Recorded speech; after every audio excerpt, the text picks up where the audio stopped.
Self-talk's huge. It's I'll tell you what, that person on the mound wants to punch your ticket. He wants to strike you out. He wants to embarrass you. He wants you to swing at bad pitches.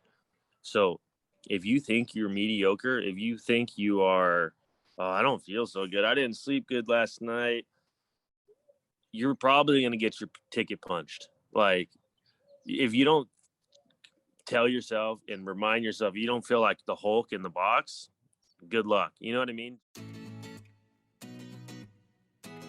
Let's go. Episode something, not sure.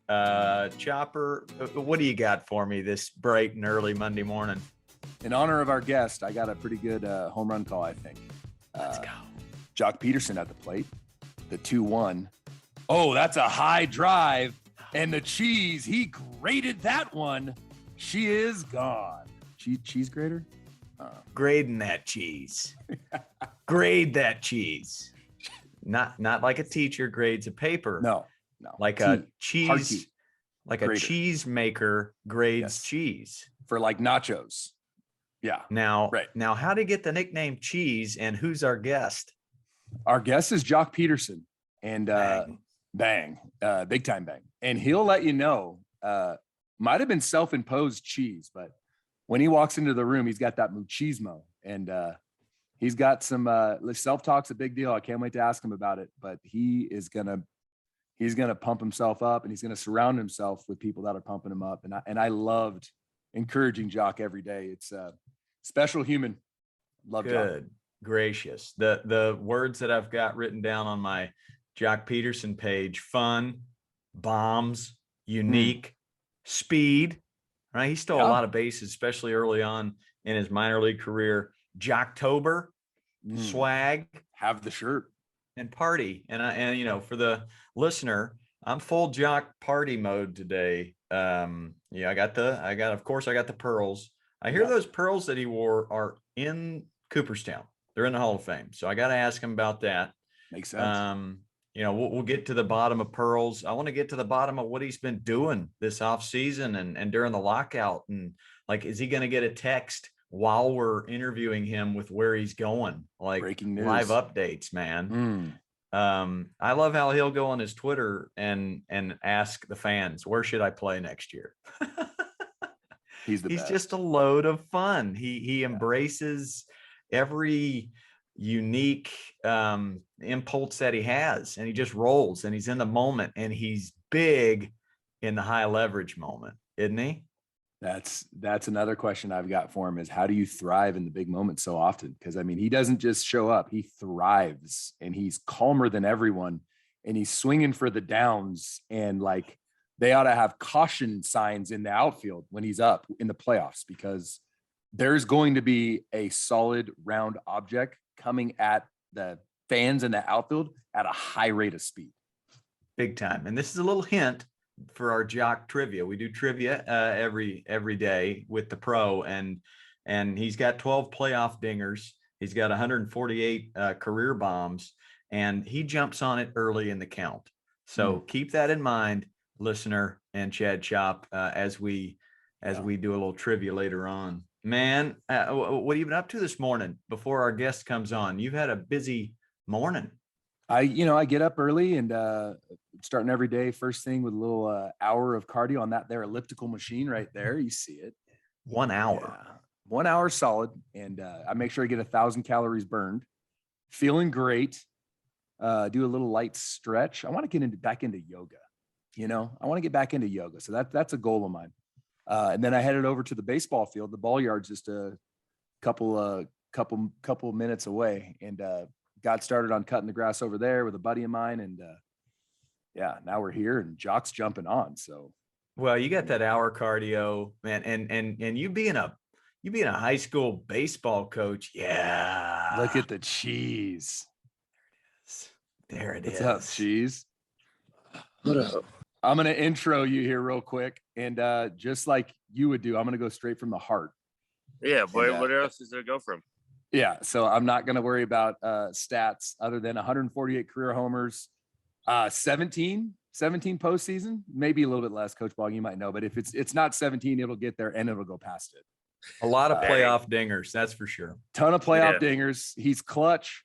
He's handsome. He's got swag. He's got pearls. And whoever he signs with has a really, really, really good chance of winning the World Series. Our guest today, Joc the Cheese Pederson. Welcome. Odds are high. Odds are high. You'll go to the World Series. Strong to quite strong, kind of like my portfolio. It's not me though. It's the 24 other guys. But Obviously. I long for the ride. I'll take Hey, it. that's all it is. That's right. Well, good morning. Joc. We're so happy to have you, dude. And just thanks for taking the time. Hair looks great. Looks you're dialed in. I There- just woke up. I woke up Well, like this. Hey, The I hair woke looks up like good. this. Well, and you got a soft mustache. It's not a hard one. It's just a soft one. Yeah. I can see it.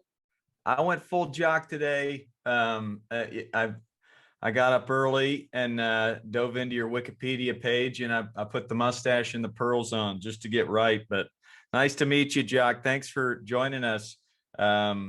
What'd you have for breakfast today?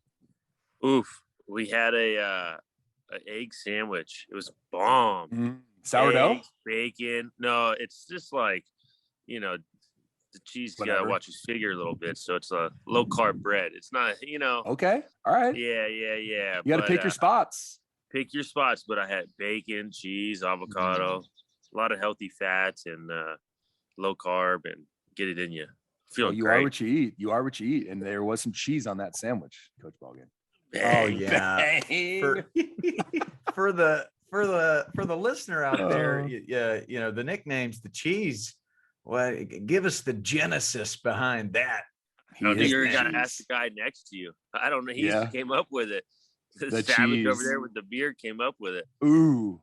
Yeah, man. Like the cheese is the cheese. So that's the best of the best, the creme de la creme. And when Jock walks into a room, most, if they know well enough, you stand at attention because the cheese is here and the show's about to begin. Hey, the show's gonna begin. People I got love big it. tickets to watch the cheese hit, huh? It's so Ah. good. No I mean, it's freebies must out see there. TV. No, it's must see TV. Like, Yeah. bring your wallet and get ready to have fun because the cheese is about to put on a show. So good. It's so genuine too, man. I highlighted some words for Joc Pederson: fun, bombs, swag, unique, speed, Jocktober, and party. And the question I had, I'm very unique, and I coach kids, and I sing songs and play drums and dance, and I get weird. And I had people in my life that kind of empowered me to go that route. Did you have somebody early on in your career that was like, do you, man, you've earned it, be you? Yeah, it's actually pretty interesting. Coming to the minor leagues, you're like a big prospect, and a lot of like coaches that I respect, and which is very few from like coming up. Like there's only a couple that are really in your corner, which is sad. But they always said, just be you. Everyone's gonna try to change you, put their stamp on you, do this so that they can claim you. And he said, no, you just gotta continue to be you. And then I got to the big leagues, and a couple players, big time 10, 15-year career players made tons of money.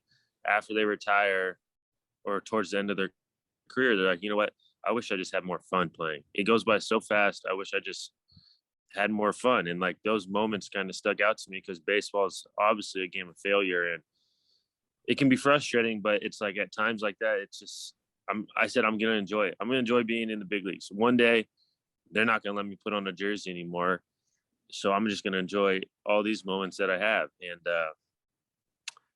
getting to experience a season with Chop, really 2 seasons, it just shows the positivity and the fun that you can have. And that when you are having fun, it brings out the best version of yourself that's able to compete and be more successful on the field and be able to handle the roller coaster of the failures. So, I don't know, just from respected coaches and players, I just said, and I continue, it's an everyday grind of reminding yourself that it is fun and having fun and just be in the moment and stuff like that. So I don't know. I guess that answers that question.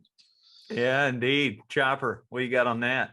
A couple other things, words I would describe Jock. He's genuine, he's kind, he's loving, he's thoughtful, he's generous.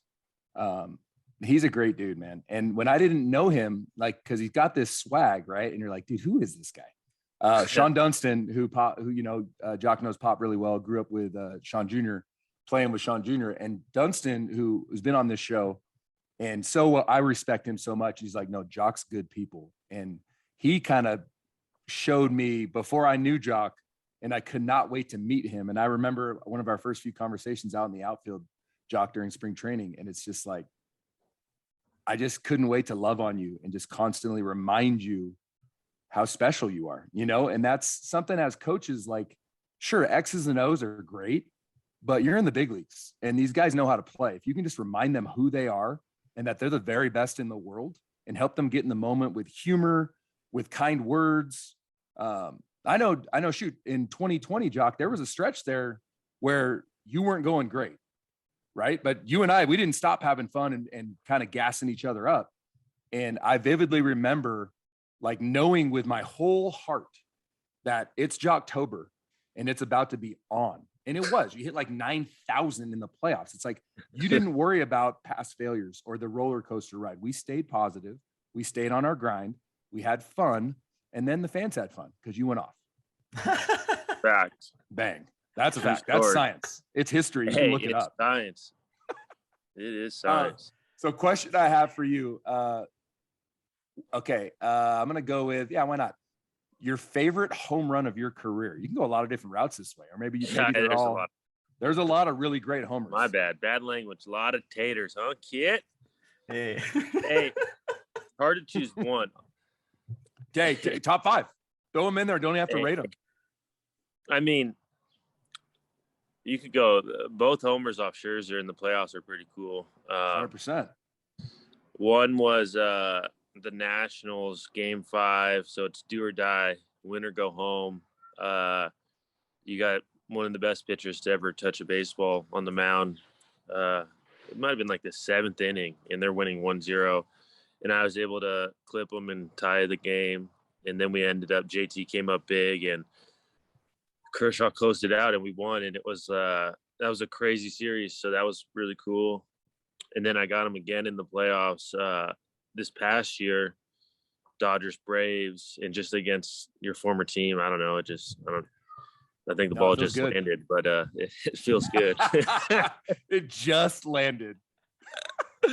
But I don't know, yeah, those two really stick out. And honestly, the coolest thing I've ever done in baseball, besides winning the World Series twice, is the home run derbies. I mean, homers are fun. People like homers. I like homers. I don't really hit batting practice during the season because hit too many homers, and then I lose all the get balls. my ticket punched in the game. And then we lose all the balls. No one else can hit. No, and then I just get too much in home run derby mode. But I got to do it for fun in front of a sold out crowd, and I'm pretty good at it. So it's it was good. It was good. A lot of fun, a lot of memories. That just kids don't practice it all the time because it doesn't translate in the game. It doesn't just hit the ball in the barrel. Just hit the ball in the barrel. I was there in 19. Is that Cleveland, where you and Vladdy had that epic showdown in the semis? Yeah. And just, I was lucky enough to be front row and see all these kids, they're drooling watching all these home runs. Like that brings the next generation into it, is those derbies, and you being a big name going in that derby. It's awesome. And I think you're bringing in that next generation big time. So just glad you do that, man. Chopper, what you got? Chop household was sold out too. We were on every pitch. Like, we were so excited. It was insane. That was like, I know you didn't win that derby, but you didn't lose it either. You know what I mean? Like, it was sick. Like, everybody won, that was unbelievable. Question I've got for you, Jock, and I think I know the answer because I've seen you crush them. But best sunflower seed brand and flavor. I think I know. I think this is the brand. What do you go with? I want to hear. Oh, I go Spitz barbecue. Hey, I know you go mesquite barbecue. That's your guy. I'm a big dill pickle guy. The green bag does it for me. But there's a little mixture that the chopper that he's made a concoction for me. It goes in a Ziploc bag. So you don't let the flavors out. Triple punch, dill pickle, salt and pepper, cracked salt and pepper. Yes, sir. And a little mesquite barbecue, and you throw it all together, put it in a blender, swirled it up. Oh man, the flavor is just, it's special. It is. It pops. It really does. So yeah, that's probably my number one flavor, but I don't always have a chopper to make it for me. So I stick with the standard dill pickle. Consistent. Yeah. That was the leader in the clubhouse. That was the, odds favorite. And I was confident you were going to go dill pickle if you had to pick one. Yeah. I love that. Coach Ballgame, what about you? What's your favorite? Oh man, I'm old school. Game. I know. I kind of like this mixture thing, and I think I'm gonna have to go that route because I just go. I go don't old knock school it till you try it. Oh. Don't say David old school salt. That will rip up your mouth after the first bag. Yeah. Small little bag too. Salt destroy you. Oh, I do like them all. The problem is I'm always yelling. I have to be talking for 6 straight hours at a baseball camp, and when I put a big load in, it gets in. I get a little coffee, and my instrument is a little weakened, so I kind of have to keep it pretty clean. But if I had what to about go, gum, Coach Ballgame? Yeah. Skip the seeds. What about gum? Where are you going to go? There's a concoction there. Brand. Yeah, there's a concoction there. I want to hear this. I got to hear this. Yeah. So it's you've got the cotton candy Big League Chew. Yes. The strings. Oh yeah. And then you throw a little sour grape in there, and really for the boys. Nice. Yeah. Wow. Get you right in the loins, if you know. And the plums. Kind of boom. Yeah. My concoction, bubble gum. I only have seen this bubble gum in the show, so get to the show, boys. Sugar-free, double bubble. It's original flavor. It's good, and it doesn't lose flavor after like 10 chews, like the other double bubble. No offense to double bubble, but yeah. It's they didn't miss on this one. Let me tell you. And then you chew it up, and then I throw in a watermelon. Oh, and it's the perfect texture that could last about 2 innings. If I go straight double bubble normal, you're talking 30 seconds, and it's 2 pitches. We're just going through too many. Yeah, I going through too many pieces. My jaw's gonna be broken. But half sugar free, half normal. Play for the tie. Love that. Gets you right. It blows the great texture to be able to blow a good bubble. God. Super important, dude. Hey, that's underrated. You got to have the texture to blow that bubble. Everyone thinks it's easy. Yeah, you can't blow a bubble with Trident. No, it ain't happening. It's too thin. Kate Moss thing. Right? Yeah. I mean, if I'm trying to impress my wife, I'll throw some Winter Fresh in, right? And just keep it calm. But there ain't no bubble coming from that.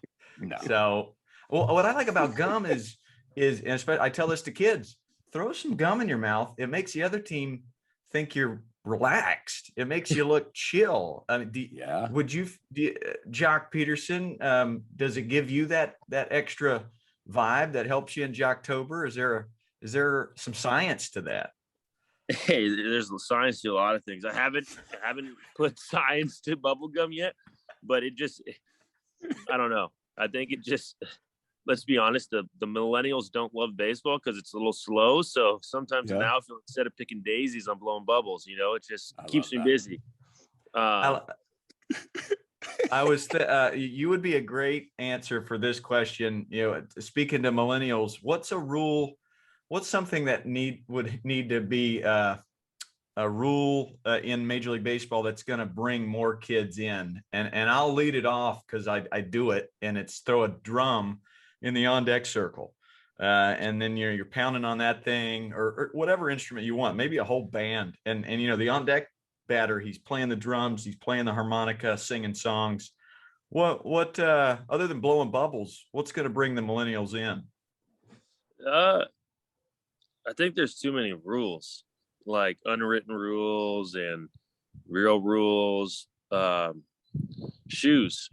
The NBA did it. Who cares what color your shoes are? Let yourself be yourself, your own personality. If you want to wear shoes that represent your country that you come from, represent a charity that you like, represent you just want to be different, be yourself. It shows more personality of the player. Bat flips. Joey Batista got knocked out at second base for doing a bat flip, and then ever since then, it's just like it's kind of laid back a little bit. But like his bat flip, that was iconic, and he shouldn't have got knocked out at second for it. And I don't know, just stuff like that. That is, it's pretty cool. A baseball experience that was really fun for me too was I got to play in Venezuela and Dominican in winter ball. And those games, they play every game to win, which is a lot of fun. The fans don't like sit down. They're screaming, they're banging on drums. They have blowhorns. They have musical instruments that make lots of noise. And it's just creates a really cool atmosphere that is more fun to attend, especially for a baseball game that could be boring and slow. It's they're very intense, and everything's like a playoff game. So that's pretty cool. And yeah, I don't know.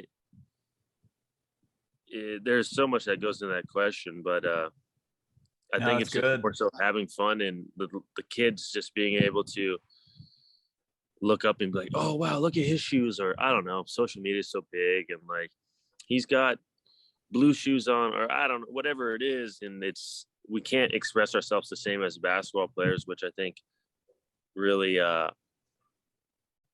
grab the attention of younger people. And then football is really easy because there's fantasy football, and it's like the biggest thing ever. And if you have an open spot in fantasy league, I'll probably join it. And thanks for the donation, but yeah.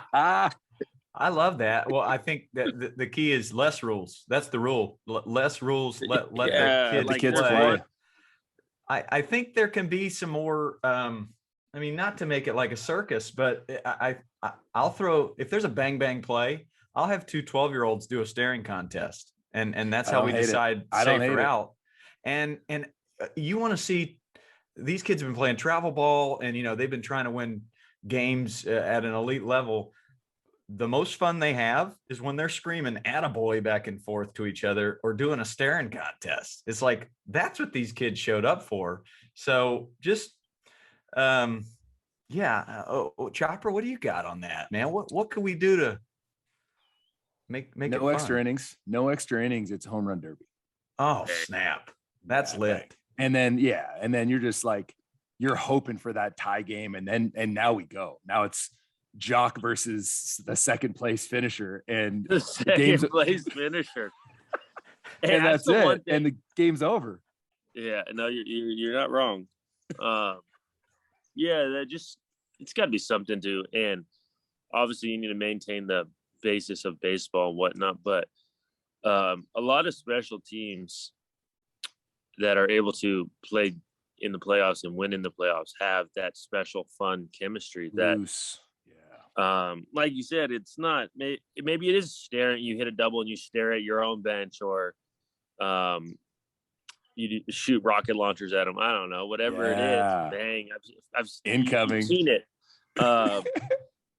2019, we golly, the kids hitting pumps left and right, so they got to get me in the line. They got to find a way to get me in the lineup, because they got 5 straight homers. Hugo, yeah.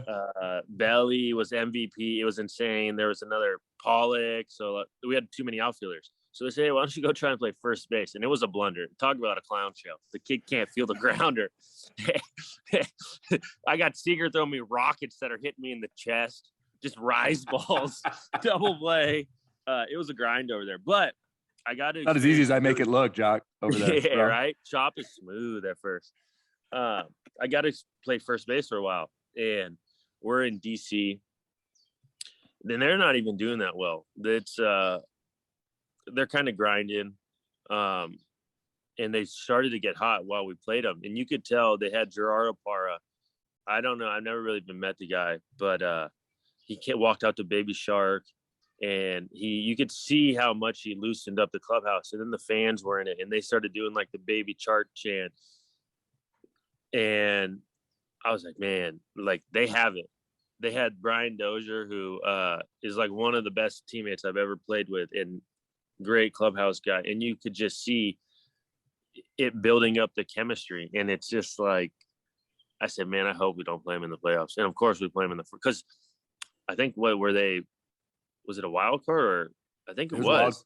Yeah, they won the wild card. They won the wild card. Yeah, so the Brewers. They weren't that.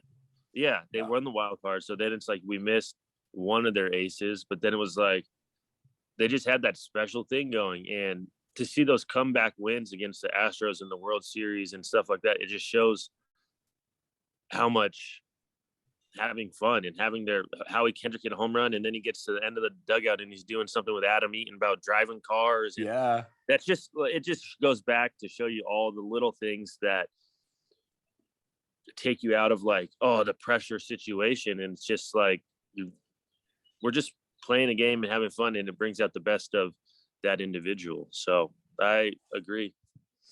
I love that. Well, I mean, we're trying to make youth coaches better coaches and youth parents better parents. And what I try to preach, and it's pretty polarizing, is do the hard work in practice. Do it in BP. Do it the day before. When it's game time, these kids don't need to be reminded that there's a lot of pressure. They already have enough pressure on them. So having these fun songs and making it feel like a party during the game, it's meaningful and it's better because you put the hard work in practice. So I love that, man. Chopper. And it's what the kids are going to remember. So I think sometimes as coaches and parents, they think that, oh, they're going to remember the game. But like we all play, Jock, you're still playing. I don't remember a game. I don't remember a single game. I threw no hitters. I hit walk-off home runs. I don't remember those. I remember my teammates. I remember having fun. And that's what I'm trying to bring to my high school team is like, how much fun can we have? And it requires me to tell every coach before the game, hey, we're going to have a lot of fun. And that's our goal. And we're not trying to be disrespectful. We're just trying to have fun. And that's the thing is that I think that what's the matter if Joey Batista, go back to that one because it caused a lot of drama. He literally was like, he wasn't disrespecting the whatever team he was with, the Rangers. Right. It was to his team. He was excited. It was, you should be able to do whatever you want to your team and have no if you start disrespecting the other team, all right, I get you. That's going to cause issues. But a bat flip and looking at your own dugout, what you don't like it, make a better pitch. I don't know what to tell you. Question I have for you. How important is self-talk to you? Self-talk's huge. It's I'll tell you what, that person on the mound wants to punch your ticket. He wants to strike you out. He wants to embarrass you. He wants you to swing at bad pitches. So if you think you're mediocre, if you think you are, oh, I don't feel so good, I didn't sleep good last night, you're probably going to get your ticket punched. Like, if you don't tell yourself and remind yourself you don't feel like the Hulk in the box, good luck. You know what I mean? Just because you're competing, it's one-on-one, and that guy he thinks he's the man, and he thinks he's going to punch your ticket. So it's like, and if he doesn't, and he feels that you're going to clip him or like that, then he's going to be scared and tighten up, and you're going to get a cookie. You know what I mean? It's very much so like you need to constantly remind yourself, because there's times that you do feel like trash. There's times that you don't even know how to hold the bat, and you get paid to swing, and it's just like it ain't it today. But if you go up there with that attitude, it ain't gonna happen. And I mean, there was times I would be grinding, and I would come into Chop's office. Believe it. Not Jimmy's or Reimer's. It was Chop's office. He shared it with 3 people, but it's all good. I went into Chop's office, and it would be like 20 minutes before the game, and we would just have a dig me sesh, and they would just gas me up. We'd watch some homers, and there would be some words said that aren't good for TV, but get the boys going, and it's good Yeah, though. man. But that has to be flowing through your veins, because I mean, what else? Why else wouldn't you want to think you're the best or the greatest? And it's like, yeah, Mike Jeez. Trout's probably the best, but it's like, nah, like they came to watch me, not him, you know? And if you can't convince yourself to think that, and it has nothing to do with him, that just has to do with what it takes to compete on an everyday level, because the pitcher's trying to strike you out and get you out. There's probably someone on your team that wants you to get out because they want your playing time. And then there's 50 kids in the minor leagues that are like, man, they're doing everything they can to take your job. So really everyone's trying to take your job. So it's like, you have to be upstairs, like ready to go every day, that you're the best. And it's, while at the same time having fun, because if you start doing that too much, you're gonna be all stressed out all the time. So it's there's science in this. I promise you that there's a lot of science. But I love saying that it's a lot of hard work to make it look that easy. yeah, it doesn't come. You know what I It's mean? not easy being cheesy, baby. You know what I mean? I love that. One of my favorite times, and I've had some cool 2 World Series championships, you know, met some incredibly special people. And one of my favorite moments that I'll never forget is when you would come in and I could hear you coming from the clubhouse. Like, where's Chop? Bang. And then you'd walk in and we would gas you up because it's real, because you are the cheese. And we would show a couple of homers. We'd throw some popcorn in the microwave and get ready for the show. The show. That is right. Popcorn up, boys. Yeah. Yeah. Well, on the other end of that, and I've heard teammates of yours on the Cubs and Dodgers talk about your even keel, and he's just cool. And I've seen it after 2 strikeouts where, you know, I don't see you beating down the dugout. I'm like, man, he is calm, he is cool, and he's already turned the page. And I mean, speak to that. How are you able to turn the page so quickly? I mean, it speaks to your Jocktober numbers, but there's kids out there that they just grind on these strikeouts. What do you say to them? So, I mean, I think definitely I've had a lot of blow-ups and punching coolers and slamming bats when I was younger, and I've probably still done it. Stuff builds up. It's a tough game, but I don't know. I think one thing that's really turned in the last few years is just the fact that, I mean, one, you're not getting it back. Whether it was a bad call, you got screwed, you swung at a bad pitch, you're still out. It's over with. And really, it's part of being like a good teammate is the fact that your at bat is over with. Honestly, no one in the dugout like cares about your personal statistic or whatever. It's about winning and pulling on the same string. And it's like, be locked into your next person's at bat and about what they're doing to try to help the team win, or communicating to a person on the bench like, man, yeah, that was a nasty pitch sequence, or he quick pitched me, or whatever it was, to help communicate, to give your teammate a better chance to be successful. And I think all those things, it's the worst when, like, I mean, I let off a lot, and I think that's part of it. Is you're the first time through, you see the pitcher, hey, what's he got? What's it look like? How's it moving? And then I've played with guys where they're the first guy hitting, and then they strike out, and they come in. It's like, what he's got? It's their slant. It's like, all right, cool, thanks. I think that's part of being a good teammate. Like, everyone knows you didn't try to strike out. Everyone knows you did everything you could to be successful. Like, but the game's hard. Like, I don't know what to tell you. And I mean, if it does happen and you do spike and throw your stuff or do whatever, it's like, how quickly can you bounce back? Like, how quickly can you forget that? And I mean, luckily in baseball, you get a hit again in like 40 minutes. So, like, I don't know, you got funny guys on your team like Chop that loosen up the vibe a little bit. It helps. And when you you love to hit, but when you love the glove too, and you can jump into a wall and make a great catch, like, that's so easy for me to communicate to a young player. Like, you just struck out, but you can help the team win a game by diving and making a catch in like 3 minutes, or by by letting your teammate know in the on deck circle, hey, look for this cue, look for this pitch. Chopper, how do you communicate with your parents, with the kids' parents of kind of that, what he was just explaining, like the little intricacies of the dugout, and after failing, we're not going to blow up here. We're not going to scream at our kids. Yeah. Well, at the big league level, one of my favorite sayings is that guy's got a big house and a fast car too.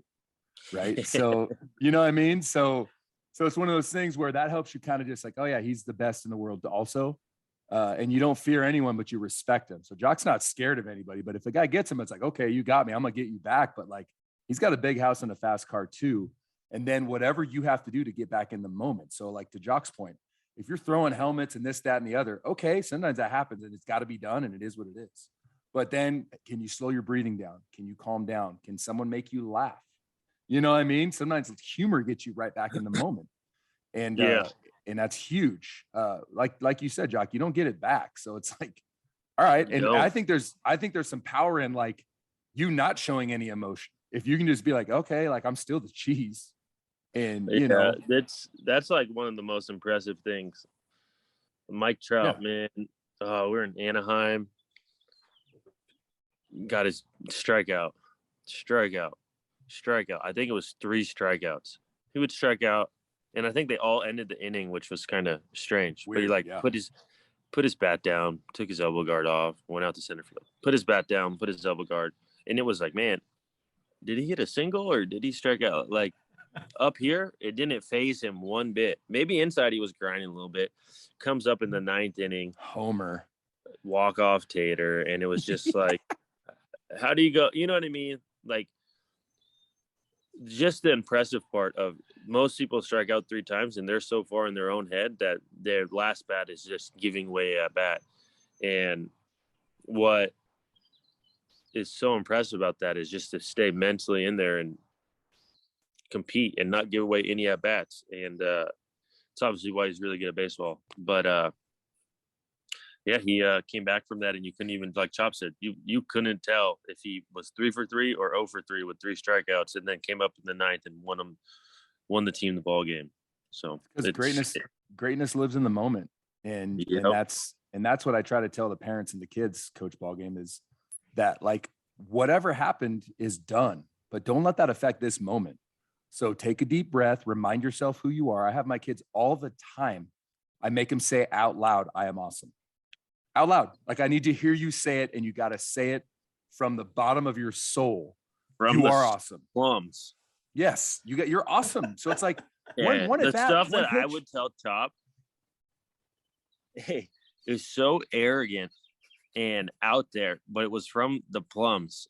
Yeah. And it would be out loud. And guess what? He would just gas me up. And it's not that you're being disrespectful to anybody else. It's not that you're truly that arrogant, but it's like you have to, like, sometimes you have to hear it. It's a vibe. You know, we're in batting. Hey, Chop, look at all these people that came to watch me. Look at all these people out here, and they want to watch me 3-1. They want my autograph. Need it. You know, hey, just arrogant. And it's like, man, why else isn't it? Anyway, and then he laughs and I laugh, and it's like, it's having a good time. It loosens it up, but at the same time, it's like dialing the there's power in it, dude. A lot of power. So it works. Question I got for you, and part of what you just said is a big part of it, I believe. But how do you thrive in the big moments so often? Because you do. I mean, I have the shirt to prove it. Jocktober is a thing, and I wear it to bed almost every night till my wife says, "You've worn that for a month straight. Are you going to wash that thing?" And then I take it off and, put on a different shirt. But 30 days. October's a 31. Thing. Yeah, 31. You said it. I don't really know. I that's what everyone says. Like, why can't you just do that all the time? And I'm like, yeah, it's a great question. I think I have a lot more money if I did that all the time. I don't know. Maybe it's a focus thing. Maybe it's just a intensity thing. I don't know. Maybe everyone else gets nervous, and I just do the same thing that I've been doing. I don't have the answer to it. I wish I did, because then I would do it more often. But I don't know. It feels the same. Like 2020, when Chop said I was grinding, I had a lot of off the field stuff going on. I don't know. I got my ticket punched a lot. Couldn't barely hit the ball. 1,000 thoughts in your mind racing. Stress, all that. And then I didn't even really, I don't think it was like a lefty who started. So I came in pinch hit, and it was the first playoff game. And I don't know, everything just felt really calm and smooth, and I didn't have any thoughts. And then I hit like an RBI single. And then next thing you know, it was just like the rest of the playoffs, all the at-bats were just like normal. It wasn't, maybe it was because there was fans there. I don't know what it was, but yeah, I kind of enjoy that, you know? So Madison Bumgarner said the same thing you said, Jock, where, because he obviously thrived in the playoffs for a long time. And I mean, shoot, the best ERA in the history of the World Series. And he said that he would turn his give a crap dial down in the postseason. So to your point, you're like, maybe I just stayed the same. Maybe I didn't get overly amped or hyped because it's the playoffs and now I have to produce. So like, I think there's power in just like, it's just another day, bro. This is what I'm built for. And Madison Bumgarner and Joc Pederson, two guys that say they don't make the moment too big. That's how they thrive. I like it. And for when you zone it towards youth, like parents find a way to turn their give a crap volume way down in the game, because they might not have the ability to do that. So help them do that as a kid. Dairy Queen post game. Bang. Can we hit a little trivia, Chopper? You got time for some trivia, Jock? We'll get you out of here. Are you leaving? Pederson trivia. So folks, if you want to try and answer the question as well, go ahead. I'll ask a Joc Pederson trivia question. Chopper's going to try and answer it before Jock. And Chopper is 0-9. Well, I mean, I'm top 2 every time, though. So you are top 2 every time. Every time. He's got 148 career bombs. What team does he have the most bombs against? Padres. Against? Whoa. What team? I guess I'm wrong. Padres is not right. Padres is incorrect. Okay. Padres is second place. Dang it. Yeah, I got a lot of taters against Padres. I know. Man. I mean, it's got to be an NL West team. I know it does. Go ahead. I'll wait for you to guess. I got another one that I'm thinking, but I mean, I would say maybe the Diamondbacks. Incorrect. Rockies. He's got 17 taters versus the Padres, but what team does he have 18 taters against? Rockies. No way. That's what I said. Correct. Rockies. Okay, I said you that say first. it You didn't first? hear it. Yes, I did. Hey, this is the first time Chopper has ever I had have a lead right Hey, now. who was third? Who was third on there? The D-backs?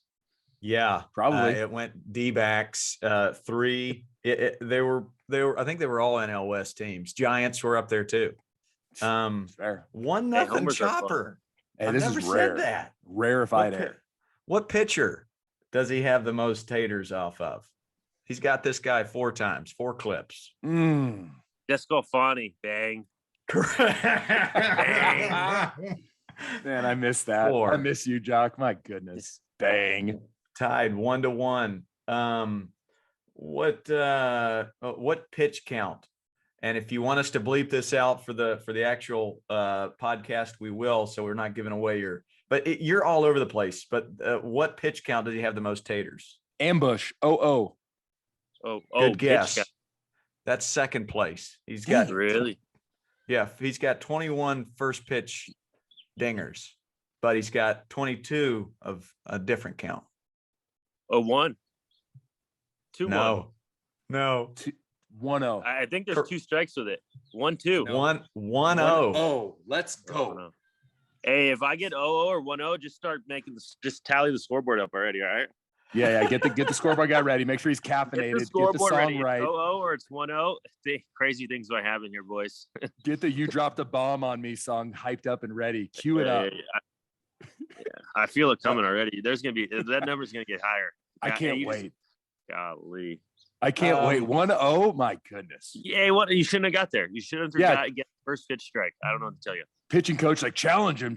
Okay, coach. Put your earplugs in. Bang. 2-1 Chopper. Next question. What pitcher has he faced the most? Jesus. I'm not very good at trivia. Initials It's a right because it doesn't. JG. John, Initial JG. JG. Jimmy, Jerry, Jackie, Jeff, Slippy, Slappy, Slimmy, Slappy, John Gray. Swanson. Bang. John Gray. 3-1. 3-1. This is That's unbelievable. my most at bats. Yeah. John John Gray. I just sometimes I forget things. Oh my God. You have a ton of success against this guy, but he's struck you out the most. What pitcher has gotten you 9 times? Sonny Gray. Good guess. Incorrect. That is a good You're like 9 for 30 against him with a bunch of bombs, but take that. he's gotten you 9 times, this pitcher. Yeah, so it looks like I'm winning the battle. Yeah, you said Exactly. it. Believe it. NL West, obviously. Padre. We're gonna go D-back most of the time. Zach Greinke. Greinke. Correct. Yeah. 3-2. Hey, Yeah, Steve. 3-2. Hey, Steve doesn't. Yeah. Steve doesn't like throwing to me. Mm-mm. I'd like to see you two guys like barefoot, just a conversation between you two. That might that's be my guy. That might be the most interesting conversation of all time. Very, very smart fantasy football GM, I guess you could call it. Yeah. Impulsive though, right? He'll give you like an hour. I heard stories about it. He'll give you an hour. Second place, it's very good, but is he the you said it. quirkiest player in baseball? If not, who is? Who's quirkiest? I don't know. I don't really judge. I mean, let him do him. Yeah, do you? I Yeah. do.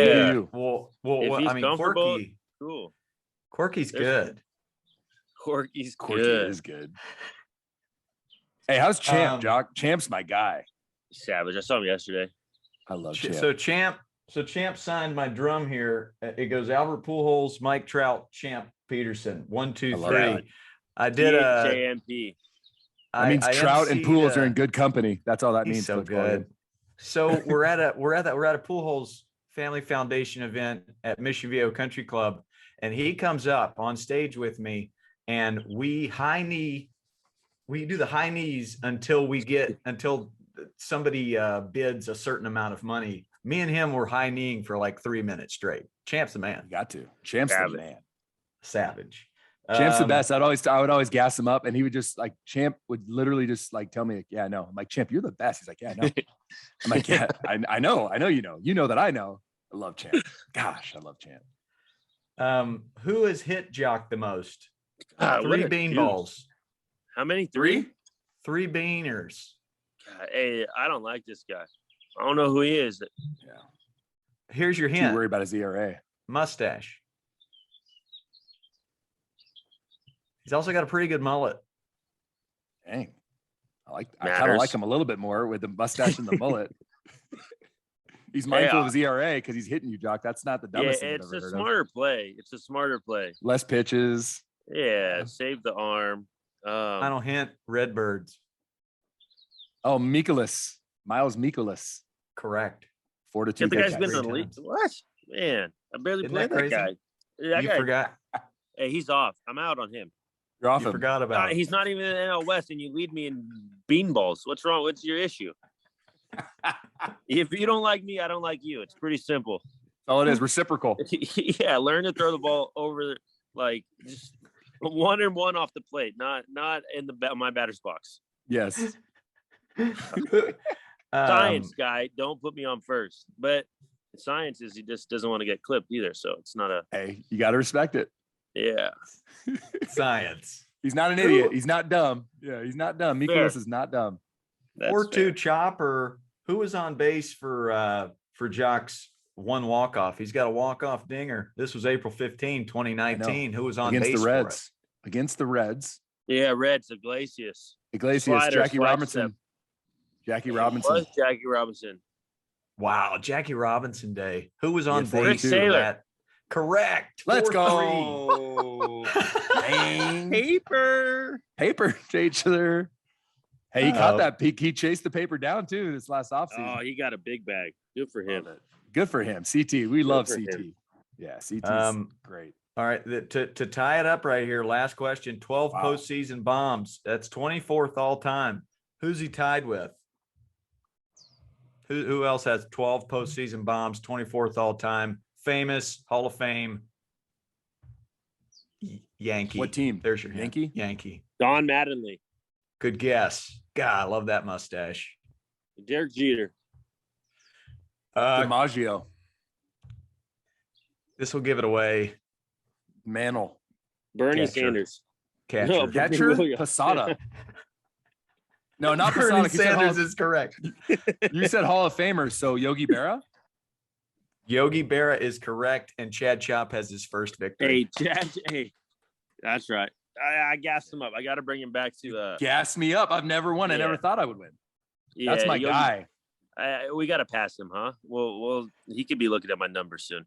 Funny Yogi. Yeah, he could be. Yogi Berra. Funny Yogi Berra story is he went into a pizza parlor and he ordered a pizza and they go, "Hey, do you want us to cut that in 8 slices or 4 slices?" And Berra goes, "I better cut that in 4 slices. I can't eat 8 slices."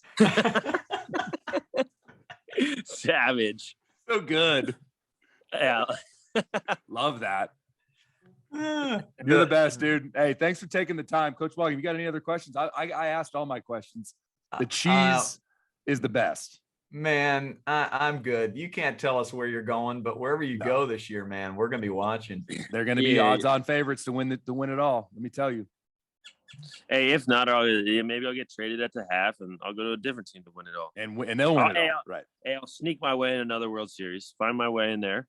Hey, well, they need you there. Like it's must-see TV. So if they're worried about ratings, you know, Hey, that's what I mean. Hey, this little needs to do it. podcast we're doing, you're going to start having this. If people want to watch this, they're going to have to pay a subscription. All right. That's this episode at least. Yeah, exactly. That's what I mean. It's if you want the full deets, swipe your credit card here. The uncut version. Yeah. Jock, you're our agent. You're our agent now, brother. You're the best. Thank dude. you. Thank you so right on, much, guys. man. All right. I love you. Best From of Fort luck. Lauderdale. All of our love to you and your family, dude. You're the best, man. Gosh, you're the best. All right. See you. See you, dude. Have a great day. You too. The cheese has left the building. How about She's that? left the building. He also calls himself the kid. The kid. Yeah. I mean, how about that? You talk about The kid was hitting bombs left and right. was hitting You got to put taters. me in the lineup. You got to put him in. Yeah, he's self-talk's a thing, man. Like we would gas him up, and he'd come in almost every day, and it was just a dig me sesh where it was just trying to remind him of who he is. And I truly mean this. It takes a lot of hard work to make it look that easy. And so for the kids out there, they all want to make it look easy. If you want to get to that level, like it takes some work, but have fun through it all. Make sure you What have I that joy. noticed, and I mean, you see it if you spend any time with him at all, it's all genuine, right? Just like Hunter Pence, like he was big on self-talk. I'm a World Series champion, and the things Jock says, but it's genuine. It really comes from what he calls the plums. It's coming from the plums, and I mean that's the key. Like if it's just fluff, then it doesn't mean anything. But he works hard. He'll outwork you, and that's why you were so valuable in these clubhouses. Like, who has a dig me sesh? Like, Dig me sesh, Chopper, meet me over here in the corner. I need a dig me Yeah. sesh. How good is that? And I was always, and I still am, I'm mindful of like the littlest things. Like, for example, Brandon Crawford, who I love, one of my closest friends. We were facing the Dodgers. This is when I was still with the Giants in Dodger Stadium. And he was like 2 for 19 against Zach Greinke. So he, what guys will do, a lot of guys, especially the professional guys, they'll go in and they'll watch their at-bats before they face a guy, just to maybe I can pick up a sequence or something, whatever. So I'm watching him because he's in, to use Jock's word, my office, right? He's in the video room, and we're sitting in Dodger Stadium, this tiny little video room. This is pre-COVID, obviously, so we're allowed to be in there. And he's watching all of his at-bats, and he's 2 for 19, and he's just like, man, like, frustrated. So I go, hey, before you leave, like, watch all of your extra base hits from this year. Like, you got to see yourself having success before you go out on that field. So he's like, all right, I'm in. So he flipped it on and he watched all of his extra base hits and everything. And he had gone from 2 for 19 with no extra base hits against Zach Greinke, first at bat double, second at bat homing. So I'm not saying that what I did had anything to do with it, but I promise you it didn't hurt him seeing himself succeed. So self-talk, visualization, using imagery, having these good vibes and these positive thoughts going into competition opens up the opportunity to succeed. Does it work all the time? Of course not, because then guys would be batting 1,000, but it does give you the opportunity to succeed. Whereas negative thoughts, negative imagery almost ensures failure, right? Yeah. And we know this. So that was what I tried to bring every day. And it's cool to have guys come on that appreciated it, because that was intentional. And I'm really thankful that they appreciated it. So it's pretty cool. It's such an easy flip of the switch that the game of baseball can be super heavy on the negative. Like I can't even hold the bat, but that when you flip that switch and you empower, the ball can look like a beach ball. It really can. So it's almost volatile, this switch that you're trying to flip. And as a teammate, being able to notice that about your teammate and then go make them laugh or give them a nudge or speak in an Australian accent or say some fun fact about aardvarks. Yes, It can change. And then when you got somebody giving you a dig sesh, it's super important. So transposing that to youth baseball, yes, Chopper, give us a hint there. How do we create these kind of Joc Pedersons in youth sports? Fun breeds fun, right? So first and foremost, as coaches, the more fun you have, the more fun you're going to have, right? And it's just kind of this amazing, very simple thought, but like, how can you have fun? We had practice the other night. It was Thursday night. No, I'm sorry, it was Wednesday night. And we were getting through all the stuff we got to get through because it takes what it takes. Coach Saban said that. And it takes what it takes to prepare properly as a team. Well, my guys were grinding. They were getting it done brilliantly, grinding in a good way. They were executing everything I was asking them to do, and they were doing it efficiently. Instead of 2 or 3 reps, we were doing 1 rep each, and it was clean. So I looked at my assistant coach and I said, hey, we're supposed to do some conditioning right now, but we're going to do an over-the-line tournament for a $25 mod gift card. And we're just going to zig because these kids have earned it. And the kids loved it. And we turned on some music and we did an over-the-line tournament. And then when you got knocked out from the tournament, you went into the cage and got some swings, which is also fun. And we changed our practice plan because of what the kids were doing. But it's fun. And that's what the kids are going to remember. And so as coaches, don't get so hung up on the X's and O's. Like, understand that if you can make it fun, bring bubble gum, turn on music. And doesn't mean you're not going to get your work in, but I would argue you're going to get better work done and you're going to have fun. So like, who doesn't want to have fun? We're having fun right now, you and I. And then the rest of the day, I hope my whole day's fun. No one's ever said, man, I hope I have less fun today. That's not a thing. Yeah. Find what's going to engage them. Right. And sometimes that's just a team meeting at the beginning of practice and be like, hey, what was your favorite part of school today? And do a little homework based on that. I ask my daughter that all the time. What was your favorite part of school? A lot of times it's not sitting there listening to a lecture. It's some kind of engaging activity, maybe with a small group, where they're having conversations, or it's out on the playground where they're moving around and having fun. So fun breeds fun, baby. And raking breeds raking. It does. That's on true. Multiple levels. Couple things. Well, yes. Yeah. A couple things that we're doing in the dugout that are super fun. And we talked about this a little bit before, but we've got a hoop. So when you score, guy at the end of the dugout holds up the hoop, this portable hoop, and then you hand them a baseball and they go up and do a dunk. And then we have judges. So they're going to rate the dunk. And it's just this like ball of energy and joy and fun. And you're anticipating scoring. And then I have Skittles at third base. So I have Wild Berry Skittles, Original Skittles, and Sour Patch Kids. So they know when they get to third, it's like, hey, what do you need? What do we got? You got Original, you going Wild Berry, you going Sour Patch? And it's like, I'll tell them before they're at bat. Like, hey, I'll see you at third. Like, what are we going with? And they'll tell me, Wild Berry. So it's like just creating these positive thoughts of like, I'm going to get to third. I don't know how I'm going to get there. It doesn't matter. It's actually better if you don't know. I'm going to get to third and coach is going to give me some Skittles. So we're doing it at the high school level right now. Love it. How about a 2-time world champion, Joc Pederson? One of the most excited faces I saw during this conversation was when we were talking about sunflower seed concoction. and mixing 3 different types of sunflower seeds. I talk about what, with when I have 13, 14-year-olds out there playing and we do a staring contest. It's the most fun the kids have the whole time. So good. As a coach, as a parent, find your most fun kid version of yourself, and step into their shoes. And yes, that doesn't mean all the time. There's a balance, and there's some challenging that has to happen, and that should happen in practice. But what stood out to me with him, why is he so big in those big moments? Is kind of like the Madison Bumgarner thing. He's able to turn that give a crap volume down a little bit, and that the parents try and do that. Try and make it fun for the game. All the challenges that can happen during practice, but man, I love that one. That was good. 2 dials, right? So you got the give a crap about the results, and then you've got the give a crap about the character, and turn that one up to max, like to where you're blowing out the speaker, the subwoofer. They're like, you're gonna have to replace that speaker, turn that up, and then make sure it's up, and then turn it up again, because you get that character dial going. And all of a sudden now these kids are learning life skills that actually matter.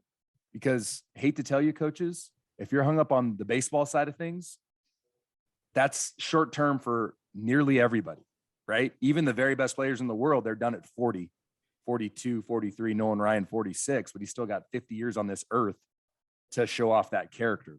So throttle up the character, throttle down the give a care on the results, and focus on resolve. Focus on heart, focus on being kind, focus on laughter, focus on joy, focus on, if it's a bad call, inspiring your kids to overcome it instead of use it as a crutch or an excuse.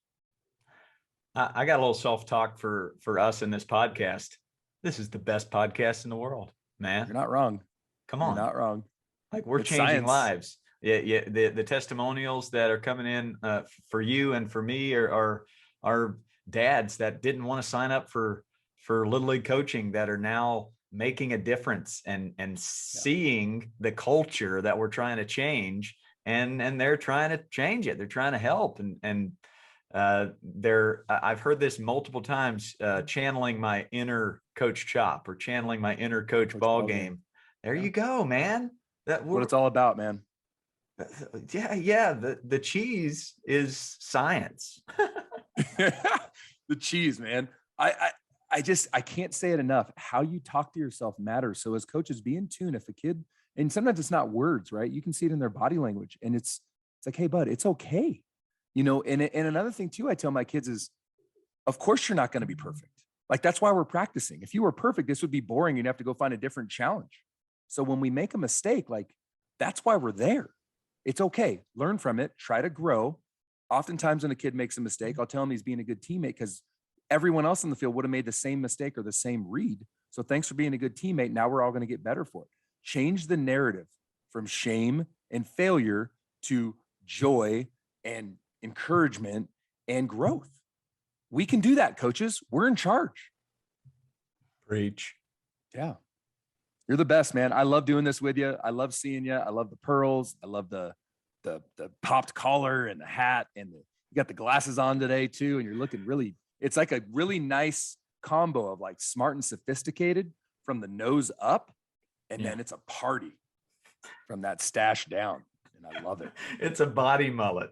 It is business up top. 100%. It's a party down low. And it's amazing. Body mullet. Boy, that'd be a great nickname for a kid. If we can get that going. 80s band. Yeah. Body mullet. Oh man, I'm telling you.